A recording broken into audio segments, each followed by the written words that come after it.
I say Dimitar Pantev ni falsafa yake ya kwanza kubwa sana, anaamini sana kwenye spidi. Nimeangalia baadhi ya game, mimi ni mtu wa mpira, huwa naangalia ligi nyingi sana hapa Afrika. Nimeangalia game nyingi sana za Gaborone. Nimegundua kwamba yule kocha wa Simba ambaye ni mpya Pantev, falsafa yake kubwa sana ni kwenda kupresi. Falsafa yake moja kubwa sana ni kucheza mpira wa kasi.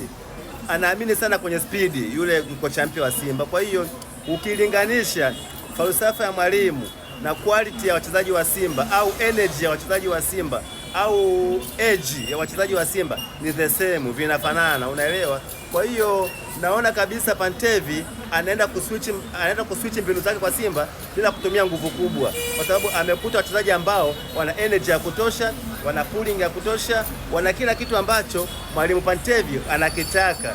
Yaani wakati mwingine unaweza kusema labda viongozi wa Simba walijua kwamba baadaye tutamchukua huyu kocha. Yaani imekuwa inawiana kila kitu. Falsafa ya mwalimu na energy ya wachezaji wa Simba au quality ya wachezaji wa Simba ni the same, vinafanana kabisa. So tutategemea maumivu makubwa sana msimu huu, kwa sababu yule mwalimu kwanza sio muoga. Picha linaanza, yule mwalimu sio muoga. Yaani ni Simeone mtupu, yani Diego Simeone mtupu, matatu ule uuni. Yule mwalimu wa Simba sasa hivi ukimletea undava, anaujua undava mara 10 yako.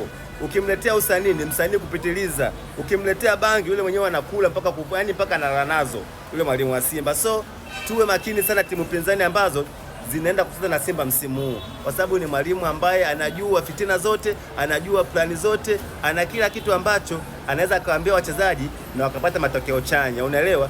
Kaipa Gaborone kule ushindi, amefanya Gaborone United kuja kucheza klabu bingwa. Kwa yule mwalimu anazijua mbinu nyingi sana.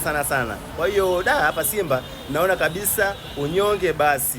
Hapa Simba naona kabisa tayari mmepata mwalimu ambaye mlikuwa mnamtamani miaka ya nyuma yote. Yani yule mwalimu ukiweka na combination ya Matola yule Selemani yule Matola yule kocha msaidizi, naona kabisa yani Simba msimu huu wasipofika nusu finali klabu bingwa au wakacheza finali sijui, kwa sababu yule mwalimu hashindwi, anajua kila kitu ambacho kinatakiwa kifanyike ili timu iweze kupata matokeo chanya. Bwana Simba isipochukua ubingwa ndani msimu huu, njooni mniulize mimi Simba ile ninavyoiona, yule mwalimu, ile kasi ya kina Budo, wakina Selemani Mwalimu, wakina Mtale, wala wakina sijui akina Jinchazi ya Hua, wala akina Soa, mama yangu ile Soa ndo hatari.